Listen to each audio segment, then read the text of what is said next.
নমস্কার, astro Rajib YouTube চ্যানেলে আপনাদের স্বাগত জানাই। আমি রাজীব চক্রবর্তী। আপনারা জানেন অ্যাস্ট্রো রাজীব বিশুদ্ধ জ্যোতিষ আলোচনার ক্ষেত্র। অ্যাস্ট্রো রাজীব ইউটিউব চ্যানেলে আজকের আলোচ্য বিষয় দেবগুরু বৃহস্পতির গোচর পরিবর্তন নিয়ে। দেবগুরু বৃহস্পতি অতিচার গতিতে জুন মাসের 2 তারিখে তার তুঙ্গ বা উচ্চস্থ ক্ষেত্র কর্কট রাশিতে তিনি প্রবেশ করছেন। পুনর্বসু নক্ষত্রে তার এই পদার্পণ। দীর্ঘ 12 বছর পর দেবগুরু বৃহস্পতি এই ঘরে পদার্পণ করছেন। অতিচার গতিটা কি? অতিচার গতি হচ্ছে দেবগুরু বৃহস্পতি এই সময় অত্যন্ত দ্রুত অবস্থায় একটা ঘর থেকে আর একটা ঘরে পরিভ্রমণ করছেন। এই সময় দেবগুরু বৃহস্পতি কিছুটা উত্তপ্ত অবস্থায় যেমন থাকেন, তেমন তার ফলদান করার ক্ষমতাটা কিন্তু প্রচণ্ডভাবে বেশি থাকে। আর ঘরটা যেহেতু চন্দ্রের ঘর এবং দেবগুরু বৃহস্পতির মিত্র, সঙ্গে এটি তার উচ্চস্থ ঘর, প্রত্যেকটি রাশি এবং লগ্নের মানুষরা কিন্তু বেশ কিছু সুফল পাবেন। আজকে আলোচনা করব মেষ রাশি এবং মেষ লগ্নকে নিয়ে। ফোন নাম্বার, হোয়াটসঅ্যাপ নাম্বার তো থাকলেও চাইলে যোগাযোগ করতে পারেন। মহাকালপুরুষের প্রথম ঘর এই মেষ। দেবগুরু বৃহস্পতি যখন কর্কট রাশিতে অর্থাৎ মেষ রাশি সাপেক্ষে চতুর্থ ঘরে প্রবেশ করবেন, তখন মেষের অধিপতি কিন্তু মঙ্গল মেষ রাশিতেই অবস্থান করছেন এবং তিনি তার চতুর্থ দৃষ্টিতে বৃহস্পতিকে দেখছেন। অত্যন্ত শুভ একটা কিন্তু প্রেক্ষিত তৈরি হয়ে যাচ্ছে। কি ফল পাবেন মেষ রাশি, মেষ লগ্ন? প্রথমতই বলি, দীর্ঘদিনের মেষ রাশির অশান্তি, বহু ব্যয়, বহু অশান্তি, মানসিক যন্ত্রণা, শারীরিক ক্লেশ, অনেক মেষ রাশি বা মেষ লগ্নের জাতক জাতিকারা কিন্তু কোনো না কোনোভাবে আহত হয়েছেন। সেটা হতে পারে অ্যাক্সিডেন্ট বা আগুনে পুড়ে যাওয়া বা কোনো রকম সমস্যার মধ্যে পড়া।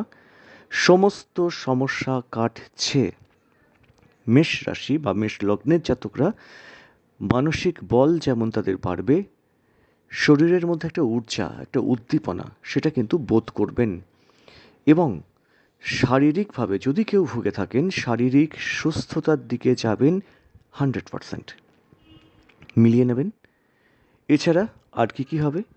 মন মানসিকতার উন্নতি, গৃহে শুভ অনুষ্ঠান বা মাঙ্গলিক কোনো কর্ম, পুজো, হোম, যজ্ঞ, বিয়ে, অন্নপ্রাশন, অনেক কিছুই হতে পারে এর মধ্যে। এই সময় বাস্তুর উন্নতি ঘটবে। অনেকেই দেখবেন নতুন গৃহ নির্মাণ করছেন, অনেকে দেখবেন নতুন গৃহ কিনবেন করছিলেন, হচ্ছিল না। এই সময় কিন্তু নতুন গৃহ প্রবেশের সুযোগ যেমন পাবেন, ভূমি লাভ, সম্ভবস্থলে ভূমি লাভ, গৃহ লাভ, গাড়ি লাভ, সেটা কিন্তু সম্ভব হচ্ছে। আর এই কারণে আপনাদের কিন্তু কিছুটা অর্থ ব্যয় হবে। দেখুন, কোনো কিছু কিনতে গেলে তো আর বিনা পয়সায় হয় না, তাই না? তো এক্ষেত্রে অর্থ ব্যয় হবে। তো এবার বলবেন, অর্থ কখন ব্যয় হয়? অর্থ যখন হাতে থাকে তখন তো ব্যয় হয়। আর ঠিক এই সময়ে দেখবেন আপনাদের হাতে কিন্তু অর্থ থাকছে। অর্থের যে ক্রাইসিস, একটা চাপা চাপা ভাব অনেকাংশে কিন্তু কেটে যাবে। এই সময় মেষের যারা আইনি ক্ষেত্রের সঙ্গে জড়িয়ে আছেন বা আইনি ক্ষেত্রে ফেঁসে আছেন, আইনি ক্ষেত্রের কিন্তু শুভ ফল লাভ হওয়ার সম্ভাবনা আছে। অনেকের এই সময় মুক্তি, হয়তো কোনো কারণে তারা আটক হয়ে রয়েছেন। তো যাই হোক, সে সমস্ত ক্ষেত্রে কিন্তু মুক্তি বা আইনি ক্ষেত্রে শুভ ফলের আশা করতে পারেন। মেষ অনেকেই কিন্তু পিতার স্বাস্থ্য নিয়ে ব্যতিব্যস্ত ছিলেন, তাদের নিয়ে উদ্বিগ্ন ছিলেন। তারা তাদের নয় স্বাস্থ্যের দিকে ভুগিয়েছে, নয় কোনো কোনো ক্ষেত্রে কোনো রকম দৈব দুর্বিপাক, ছোট ছোট হয়তো কোনো রকম অ্যাক্সিডেন্ট বা কোনো রকম দুর্ঘটনা কারো কারো ক্ষেত্রে হয়তো এসেছে, কারো কারো শরীর যথেষ্ট ভুগিয়েছে। এই ক্ষেত্রটা দেখবেন একদম ঠিক হয়ে যাচ্ছে। স্বাস্থ্য নিয়ে উদ্বেগের অবসান হবে। দৈবী দুর্বিপাক যেগুলো ছিল সেগুলো একদম কিন্তু তার থেকে মুক্তি মিলবে।